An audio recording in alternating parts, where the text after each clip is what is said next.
You know, back in my day, girl games looked like this. Infinity Nikki is the newest game of the Nikki franchise, a collection of dress-up games featuring the titular Nikki, a stylist accompanied by her cat friend Momo. Infinity Nikki shakes up the formula, however, by being far more than simply wearing outfits and reading a visual novel. Instead, Infinity Nikki, like many other gacha, free-to-play mobile games today, takes a page from Genshin Impact, throwing Nikki and Momo into a vast world to explore, with monsters to fight and friends to meet along the way. I've been really anticipating this game's release. I'd tried to play the previous entry, Shining Nikki, but that loads horribly no matter what device I try. I'm 4 chapters into the currently 8 available, don't worry, this video won't have any spoilers, and I couldn't help but to write up a review for what I genuinely think trumps all the other Genshin clones that have dominated the gaming space in the 4 years since Hoyo's Behemoth dropped. Oh wait, fanboys get mad if you call their games Genshin clones. Let me fix that then. I couldn't help but to write up a review for what I genuinely think trumps all the other Breath of the Wild clones that have dominated the gaming space in the 7 years since Nintendo's Behemoth dropped. In all seriousness, though, Infinity Nikki doesn't present itself as a Genshin clone. I mean, it's a completely different genre of game, and no waifu bait in sight, but the inspiration is clear through the open world and emphasis on exploration, to even the menus and use of in-game resources.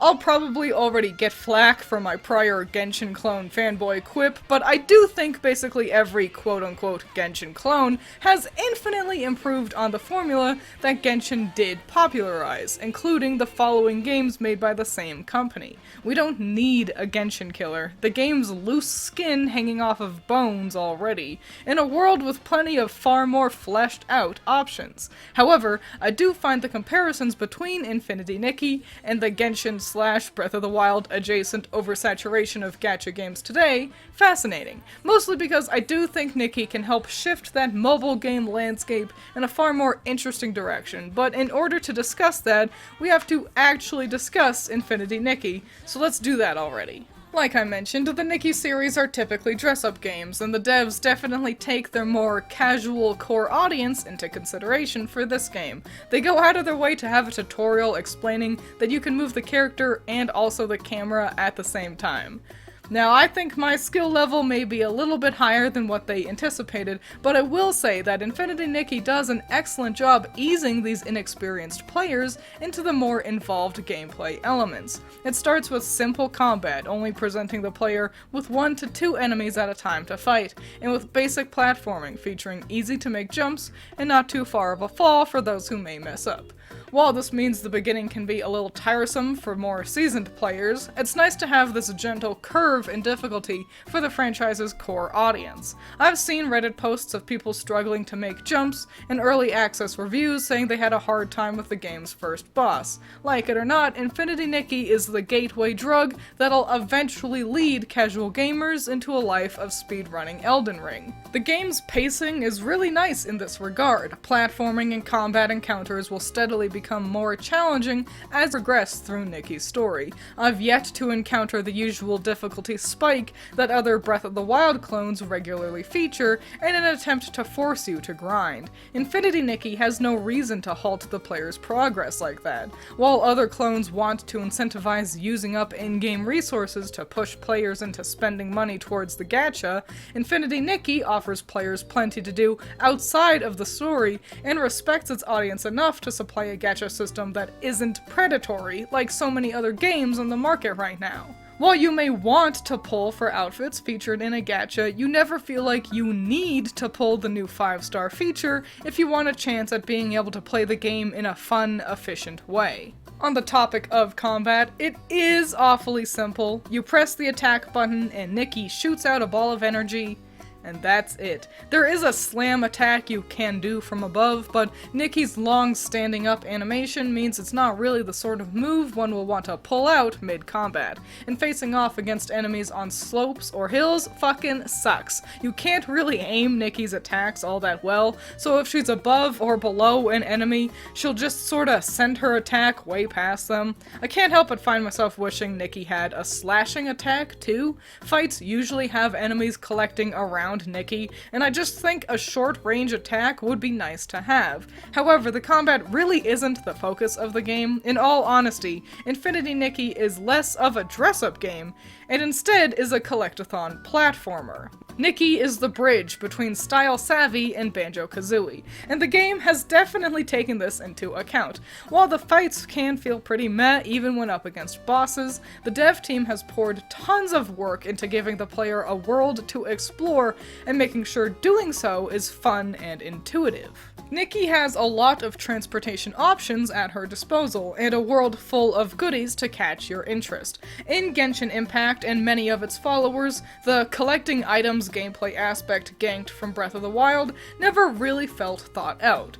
Go pick up apples so you can, heal very little HP, I guess. For Infinity Nikki, however, picking shit up off the ground is the whole point. Like I said, it's a collectathon platformer. You are constantly grabbing items in the world and using Nikki's ability outfits to collect crafting materials. Here's the real kicker though, you aren't crafting boring, dumb potions or shit like how you'll see in other games. You need these materials to craft outfits. Everything in Infinity Nikki comes back to the franchise's core theme, making outfits. The gachas are for outfits. You can craft outfits. You can use in-game money to buy outfits. This is the crux of what makes Infinity Nikki so much better than many other Breath of the Wild clones. In those games you are intended to fight monsters, forced to pull gachas for both characters and weapons to do that, while also thrown into a world that expects you to do a bunch of mountain climbing and picking up shit off the floor. By narrowing the focus to everything equals outfit, Infinity Nikki's gacha system and overall gameplay is far more cohesive than nearly all of its contemporaries. Other gachas find ways to waste your time. Infinity Nikki rewards you for doing the thing the player wants to do. It's not just crafting materials you'll be gathering on your travels though. In fact, the main thing you'll be looking for are Whim stars, Infinity Nikki's version of Jiggies from Banjo-Kazooie or Moons from Mario Odyssey. Whim stars are used to unlock new abilities and upgrades for Nikki. However, you also need to meet certain other requirements for these, like pick up X number of items to upgrade this ability. So no matter what, you'll end up with a surplus of Whim stars, which is nice that I've yet to feel like I need to go hunting them down for an upgrade, but also means they can be easy to ignore when you've already got 50 more than you need for whatever upgrade you can unlock. Grabbing these stars features a good handful of different mini-games or puzzles to solve to achieve, including having Nikki use her many abilities, explore the surrounding area, and even Zelda Shrine-type pocket dimensions. The sheer quantity of these puzzles means grabbing Whim stars stays varied and engaging, and avoids ending up repetitive, which is good. You can barely walk a couple of steps before Momo chimes in that he can sense a Whim star. Momo can locate and track these stars for Nikki, making it less of a hunt for the star and giving the focus more towards solving each one's puzzle. You can, of course, ignore Momo if you'd rather find the nearby Whim star yourself,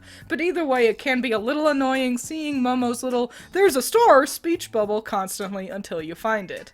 Luckily though, I'm glad that overall Momo is actually quite a cute, fun little guy. A lot of these Breath of the Wild clones love stapling an overly chatty sidekick with the most annoying fucking voice imaginable to the player character, and I was definitely worried Momo would follow that trend. Instead, he's genuinely cute and actually pretty funny too. Jessica Rachesk also gives Momo an adorable voice.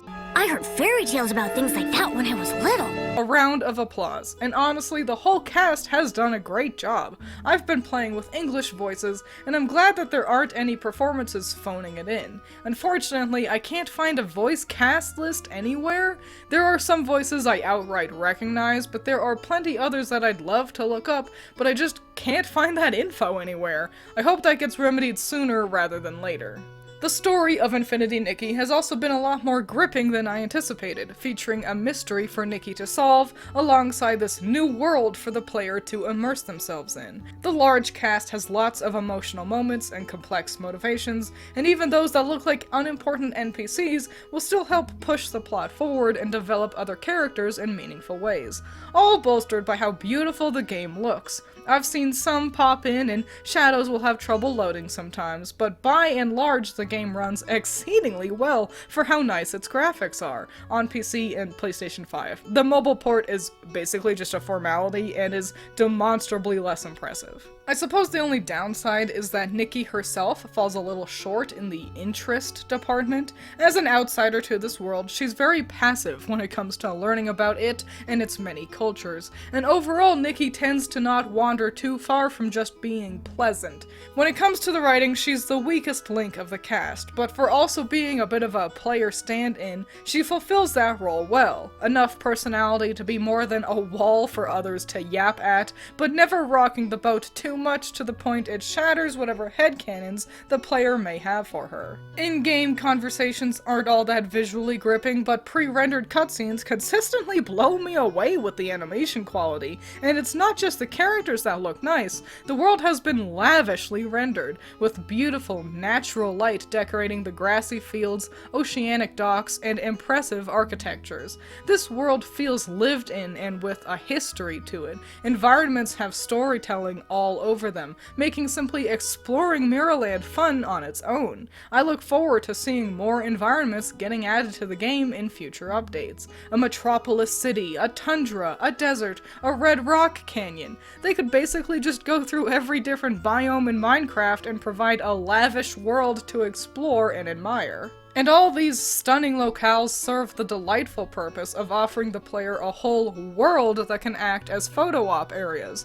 The game quickly gives you a camera, and suddenly the world isn't just a fun place to run and jump around in. You'll find yourself looking at it with an artistic eye, spotting areas of interest to capture on film. There's lots of options available when taking photos, from posing Nikki to playing with saturation and lighting filters, but even if all you really care about are the pretty places Nikki finds herself in, the camera is a fun tool at your disposal, as you can toggle NPCs and Nikki to be hidden, allowing you to capture this beautiful world however you'd like. The only restriction to the camera is your own imagination and willingness to navigate it around surrounding trees and walls to get that perfect shot. I'm this deep into a review and I still haven't even touched on the dress-up part of the game. Dressing up Nikki is a lot of fun. Nikki is sort of like Barbie, but digivolved. Not only can you dress Nikki however you'd like, but things like hair color, eye color, and even skin tone can be tailored to whatever look you want her to have. I'm glad that even at this early stage of the game's life, there's still lots of different pieces to play with when it comes to dressing Nikki up.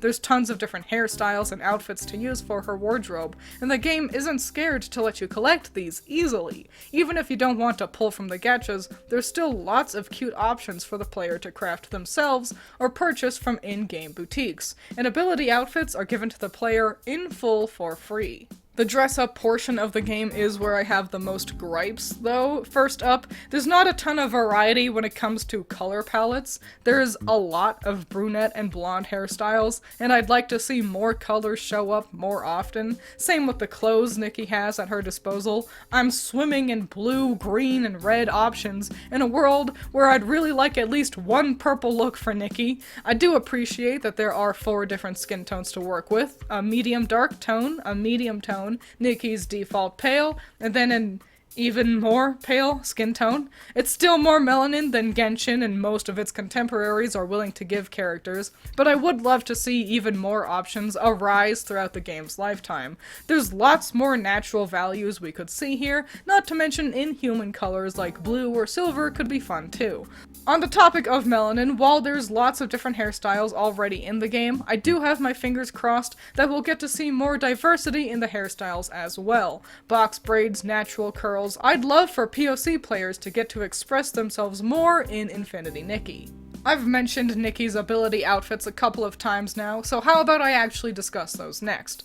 All of Nikki's abilities, from floating and shooting projectiles to brushing animals and catching bugs, are all thanks to these special outfits Nikki wears. She immediately pops into these outfits whenever she does an action, which I found kinda goofy at first. Like, I want to see the Nikki I dressed up doing jumps and stuff, but you get used to it pretty soon. Like I mentioned, you can use all the pieces of these outfits for your own stylings as well, but I am bummed that you can't change what Nikki wears when she activates an ability. Because maybe I don't want her to be stuck in the ugliest fucking fit I've ever seen every time she goes fishing. If you get a full set of select other outfits, you can swap Nikki out to that, but these are trapped behind the gachas, and not every ability has multiple options yet, so unfortunately you can't easily customize these looks beyond evolving them. Almost all outfits can be evolved, where if you have 2 complete sets of an ensemble and the necessary upgrade materials, you get a second version of the fit in a new color palette, which is really cool,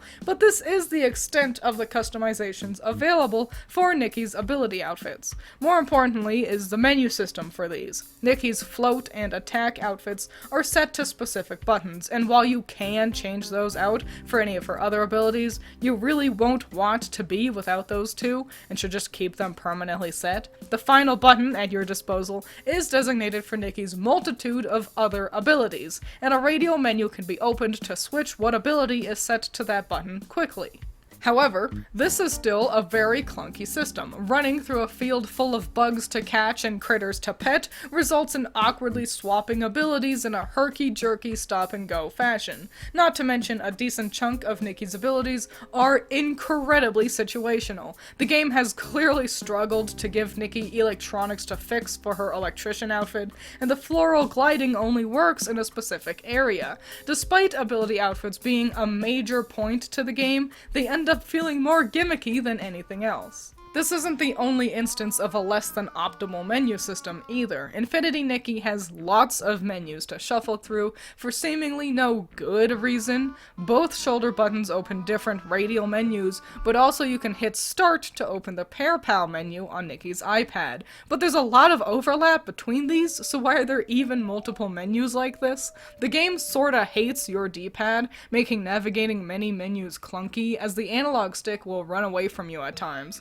Not helped by some menus being difficult to identify what you have highlighted for selection, with far too subtle of an outline or effect, and all of them chug. You'll have to wait a good handful of seconds before the game will wake up enough to actually let you navigate a menu, most egregiously found in the wardrobe. The Eureka's menu especially will just want to freeze up on you, and obnoxiously this whole system of dressing Nikki is a super clunky holdover from the game's predecessors. Having to scroll through the whole menu to find whatever part of an outfit you may want to alter is asinine, especially when it's the last option in a chunk. If you scroll down one too many times and go from the makeup menu to the Eureka's menu, and move back up to go to the skin tones you were looking for, the game instead shoots you back to the top of the makeup section, forcing you to scroll all the way through those again. I hate that it does that.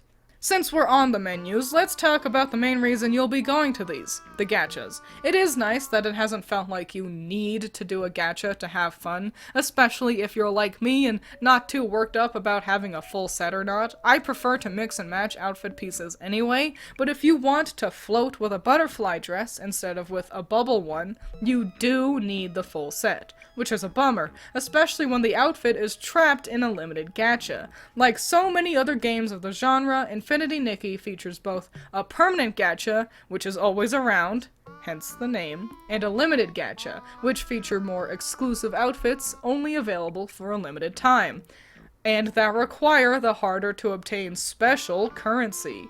I hate these multiple currencies for gachas. It's already enough that some of them are limited. Let me save up my one currency for them. Don't force me to buy a different currency than the one I get for actually playing your game. I've spent way too much money on Project Sekai's limited gachas before, even with being able to save up the one currency that game uses for all gachas. This special currency for limited gachas system just makes me less willing to engage with limited gachas. But like I alluded to earlier, you don't need to do any pulls to enjoy the game. You may not be able to look like a butterfly while floating, but you can still float just as well in Nikki's default outfit for it. Many of Nikki's contemporaries lock fun traversal abilities or super effective combat options behind these gachas. At least for now, Infinity Nikki doesn't make succeeding a gacha pull mandatory to have the intended fun of the game,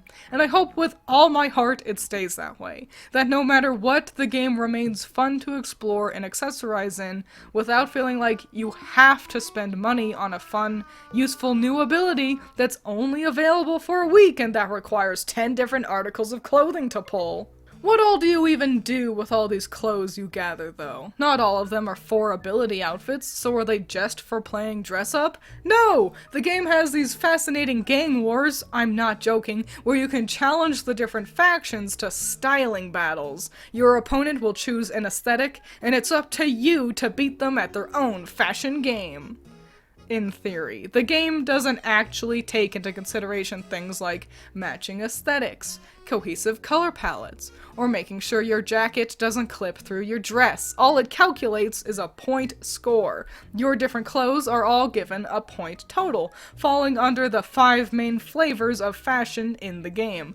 The rarer an article of clothing is, the higher its point total will be, but everything can be upgraded to magically score more points. These styling battles are honestly really disappointing, if you ask me. Boiling it all down to a point system means these often feature the ugliest combos of clothes smashed together just because they had the highest score possible. I'd much rather the prompts be something actually tangible, something that would really test my ability to fashion together an outfit.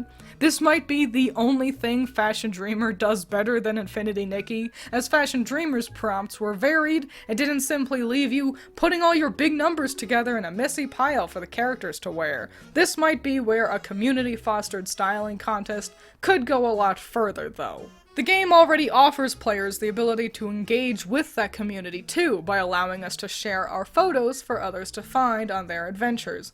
I adore seeing other people's pics on my travels, making a beeline for the hourglasses designated a shared image every time I see one. Perhaps future updates can supply this community with even more ways to engage with each other through the game. Runway shows, or getting to see other people's Nikkis in full for special areas could be great. Fostering the community aspect to this game is what will really help it stand the test of time, I think. And I really want Infinity Nikki to stand the test of time. Since Genshin Impact's explosion of popularity, the mobile game landscape has been flooded with dime a dozen imitations of the same titty battle waifu bait schlock. And you know, waifu games and gachas have existed long before Genshin Impact, and they'll still be around long after Genshin reaches an end of service.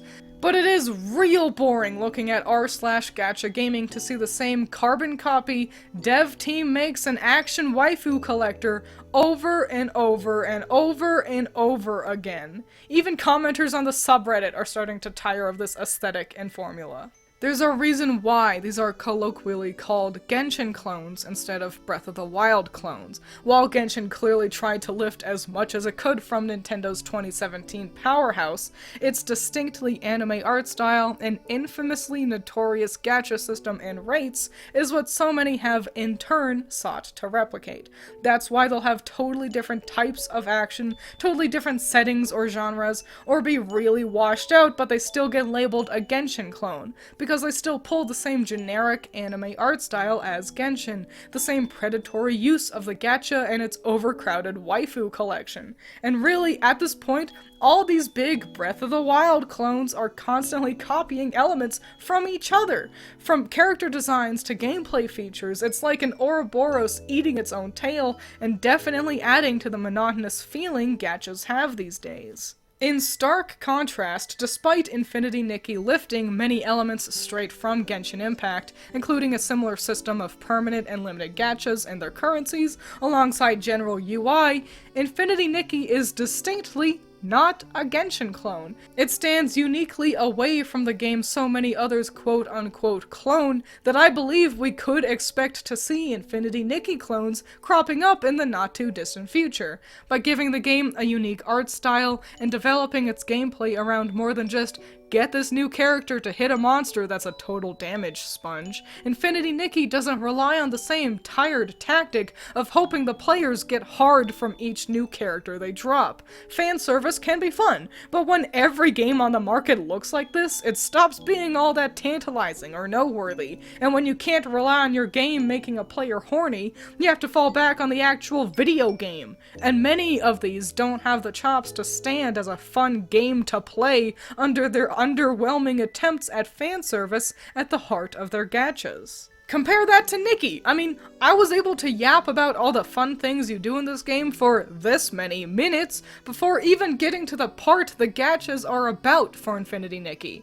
I do recommend checking out Infinity Nikki if you like collectathon platformers, if you like dress-up games, if you just really liked Pokemon Snap. I believe you'll find yourself enjoying adventuring with Nikki, and I do hope this game can show game devs that copying what made someone else really popular isn't the only way to make a game that succeeds on its own. I ran out of costumes! I didn't think I'd make it past the second one! I have no more costumes!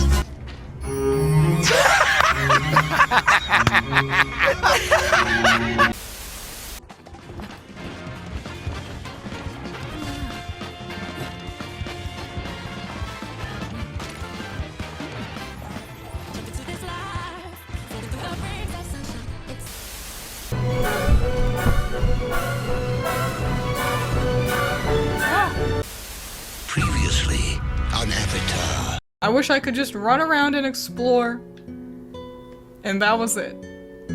No combat necessary. Maybe give me a camera and let me take pictures.